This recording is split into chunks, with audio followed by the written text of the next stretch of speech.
हार से मत घबराना, सीखने का नाम ही जीत है। हार से मत घबराना, सीखने का नाम ही जीत है। जो रोज पढ़े थोड़ा सा, जो रोज पढ़े थोड़ा सा, वही आगे की उम्मीद है। तो हेलो स्टूडेंट्स, आज के साथ हम अपनी इस क्लास को स्टार्ट करते हैं। हमारे इस यूट्यूब चैनल डिजिटल सर्वोदय पे आप सभी का स्वागत है। जैसा कि आपको पता है कि हम लोग प्रकाश सीरीज को आगे लेकर चल रहे हैं और ये आपका आज पार्ट 3 वीडियो अपलोड हो चुका है और ये जो आज हम पढ़ा रहे हैं आपका पार्ट 4 वीडियो है। इसमें हम लोग पढ़ेंगे प्रकाश के प्रकीर्णन के बारे में। तो चलिए आगे हम लोग देखते हैं। जैसा कि आपके सामने टॉपिक लिखा हुआ है प्रकीर्णन। क्या लिखा हुआ? प्रकीर्णन। प्रकीर्णन का मतलब होता है कि जब प्रकाश किसी न किसी स्रोत से आए और वो किसी कण पे पड़े, और कण जो होता है वो प्रकाश को पहले अपने अंदर ऑब्जर्व करता है, यानी मतलब कि उसको अपने अंदर रखता है और उसके बाद उसको अपने चारों बगल फैला देता है, चारों तरफ फैला देता है। जैसे कि परिभाषा में लिखा हुआ है, किसी प्रकाश स्रोत से आती हुई प्रकाश की किरणें किसी सूक्ष्म कण पे, मतलब कि किसी भी सूक्ष्म कण पे पड़ेगा तो अब वह कण प्रकाश को ग्रहण करता है। मतलब कि सबसे पहले तो जो प्रकाश आएगा उसको वो कण उसमें अपने अंदर ग्रहण करेगा, उसके बाद अपने चारों तरफ फैला देती है। इसी को हम लोग बोलते हैं प्रकीर्णन। जैसा कि आपके सामने एक चित्र है, इसमें लिखा हुआ है कि ये आपके पास एक छोटा सा एक पार्टिकल है, कण है, जहां पे एक आपतित किरण आ रहा है और जैसे ही ये कण आ रहा है तो सबसे पहले आप देखते हो जाएगा ये प्रकाश जो है, ये कण जो है, ये अपने चारों तरफ इसको ऑब्जर्व कर रहा है और अपने चारों तरफ इसको फैला रहा है। इसी को हम लोग बोलते हैं प्रकीर्णन।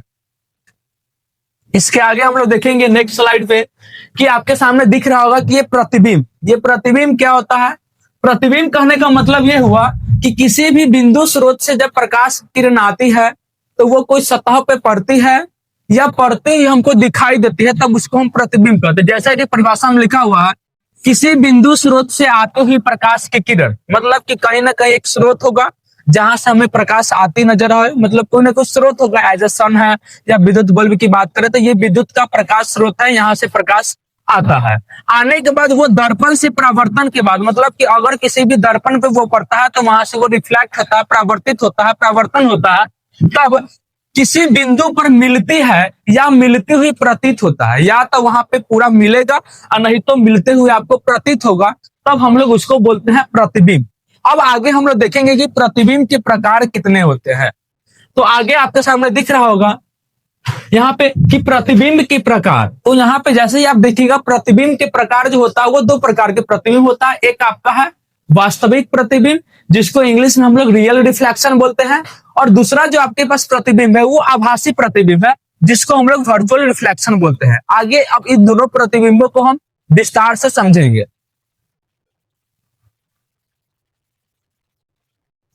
जैसा कि आपके सामने स्लाइड खुला है वो है वास्तविक प्रतिबिंब। वास्तविक प्रतिबिंब कहने का मतलब ये नाम से स्पष्ट चला कि ये वास्तव में हो, वास्तव नाम में ही है, वास्तव मतलब ये वास्तव में आपको दिखना चाहिए।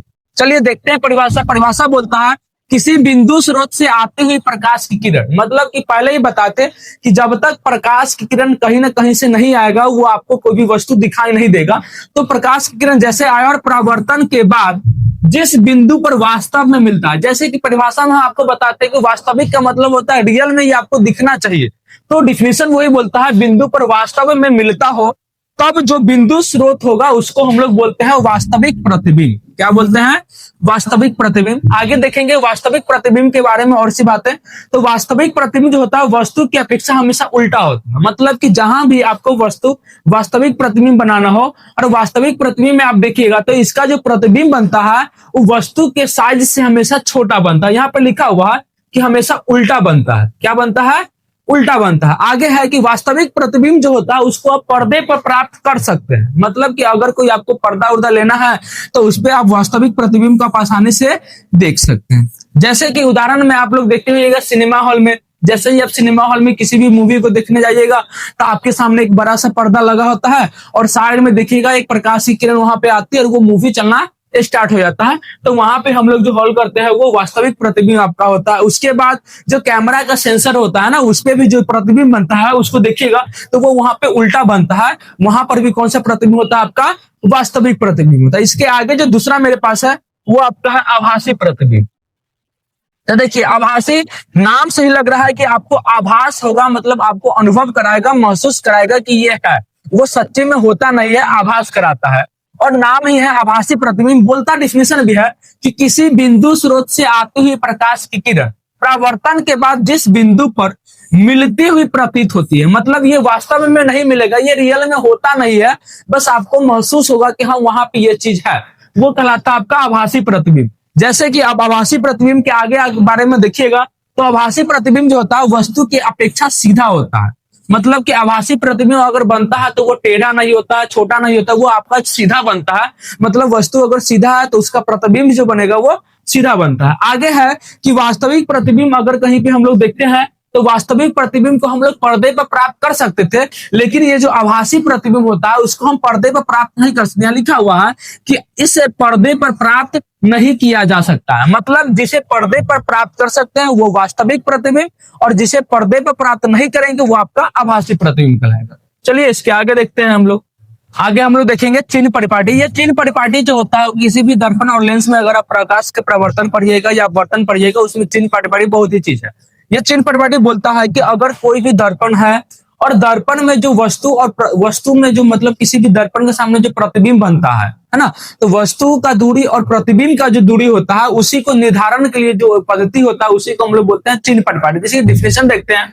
बोलता है किसी भी दर्पण में किसी भी वस्तु के प्रतिबिंब का स्थान निर्धारण किस दूरी के लिए दूरियों का जो प्रयोग करते हैं। मतलब कि कोई भी दर्पण अगर हम बात करें वो उत्तल दर्पण हो, अवतल दर्पण हो या समतल दर्पण हो, इसमें जो भी वस्तु के प्रतिबिंब जो होगा तो प्रतिबिंब का एक न एक स्थान होगा, तो वो जो स्थान होगा वो कहीं ना कहीं किसी न किसी दूरी पर होगा। तो उस दूरी के निर्धारण के लिए जो चिन्ह होता है उसी को बोलते हैं हम लोग चिन्ह परिपाटी। आगे देखते हैं कि चिन्ह परिपाटी की सहायता से प्रतिबिंब के विभिन्न स्थितियों के बीच का अंतर, मतलब कि जैसे ही प्रतिबिंब बनता है तो आप लोग देखिएगा उत्तल दर्पण में जो प्रतिबिंब बनता है वो फोकस पे बन सकता है, वो केंद्र पे बन सकता है, वो वक्ता केंद्र पे बन सकता है, वो फोकस से बाहर बनेगा, फोकस के अंदर बनेगा या अनंत में बनेगा। तो वो सभी का जो अंतर पता चलेगा आपको, उसके बीच का जो दूरी पता चलेगा, उसके लिए आपको चिन्ह परिपाटी का नॉलेज होना जरूरी। आगे है कि यह भौतिकी फिजिक्स में खासकर दर्पण और लेंस के लिए दूरी और ऊंचाई कहाँ पे हम आपको पहले ही बताए थे, वो परावर्तन हो या अवर्तन हो, तो परावर्तन में आपको दर्पण होता है और अवर्तन में आपको लेंस होता है, के लिए मापने का एक नियम होता है जिसको हम लोग क्या बोलेंगे, चिन्ह परिपाटी बोलेंगे। अब चिन्ह परिपाटी के पास कुछ अपना नियम होता है, जैसे कि यहाँ लिखा हुआ है चिन्ह परिपाटी के अनुसार। अब जैसे ही चिन्ह परिपाटी के अनुसार आप देखिएगा तो चिन्ह परिपाटी बोलता है कि दर्पण के मुख्य अक्ष, मतलब कि अगर दर्पण है तो दर्पण में आपको बताते कि मुख्य अक्ष कहां से कहां होता है, तो दर्पण का जो मुख्य अक्ष होगा उसको x एवं x डैश से निरूपित करेंगे। जैसे कि आप समीकरण चित्र पढ़ते होइएगा तो उसमें क्षैतिज और ऊर्ध्वाधर जो कतार होता है उस पंक्ति को आप x डैश और y डैश से निरूपित करते हैं, उसी तरह इसमें जो मुख्य अक्ष है उसको x एवं x डैश से निरूपित करेंगे। उसके आगे है कि दर्पण के अंदर की सभी दूरियां ध्रुव से मापी जाएगी, मतलब कि दर्पण में जो भी दूरी रहेगा वो सभी का जो हम लोग मापन करेंगे, अवलोकन करेंगे, वो सभी कहां से लेंगे हम लोग, तो ध्रुव से लेते हैं। आगे बोलता है कि आपतित किरण की दिशा में मापी गई सभी दूरियां धनात्मक होगी। आपतित किरण आपको बताते कि जो किरण आ रही हो वो कहलाता आपतित किरण, मतलब कि दर्पण के पास जो किरण आती रहेगी उसके दिशा में जो भी डिस्टेंस हम नापेंगे वो जो धनात्मक दूरी होता है वो धनात्मक दूरी होता है। उसके बाद है कि आपतित किरण के विपरीत दिशा में, मतलब कि जो किरण आ रहा है अब उसके विपरीत किरण में, मतलब कि परावर्तित किरण जो है तो उसमें जो डिस्टेंस हम लेंगे वो डिस्टेंस हम लोग लेंगे ऋणात्मक डिस्टेंस लेंगे। इसके आगे देखिएगा,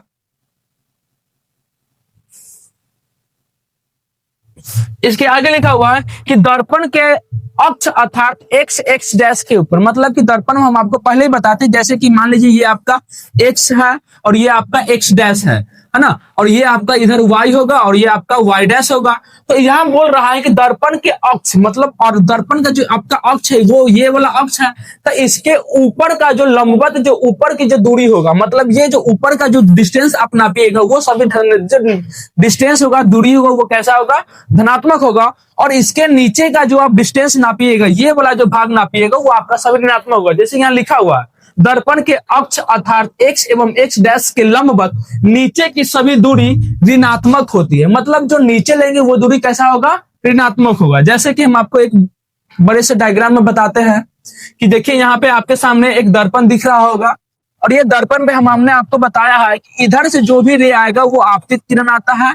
ये आप देखिए, ये आपका जो है वो आपका मुख्य अक्ष है। और मुख्य अक्ष को हम पहले ही बताते हैं कि चिन्ह परिपाटी में जो मुख्य अक्ष होता है उसको x एवं x डैश से निरूपित करते हैं। तो यहाँ हमने निरूपित किया है। और ये जो किरण इधर से जो जा रहा है वो ऋणात्मक है, इधर का किरण आपका क्या है, धनात्मक है। और ऊपर का जो डिस्टेंस लेंगे, ये जो भाग का डिस्टेंस आपका लेंगे उसको क्या लेंगे हम लोग, यहाँ पे हमने लिख दिया कि ये डिस्टेंस आपको कैसा लेना है, धनात्मक लेना है। और ये जो है इसके लंबवत जो नीचे की दूरी है उसको कैसा लेना हम लोग, ऋणात्मक लेंगे। मतलब इस पार्ट का जो भी डिस्टेंस आप नापिएगा उसको कैसे लीजिएगा, ऋणात्मक लीजिएगा अर्थात माइनस में लीजिएगा। आगे के देखते हैं हम लोग।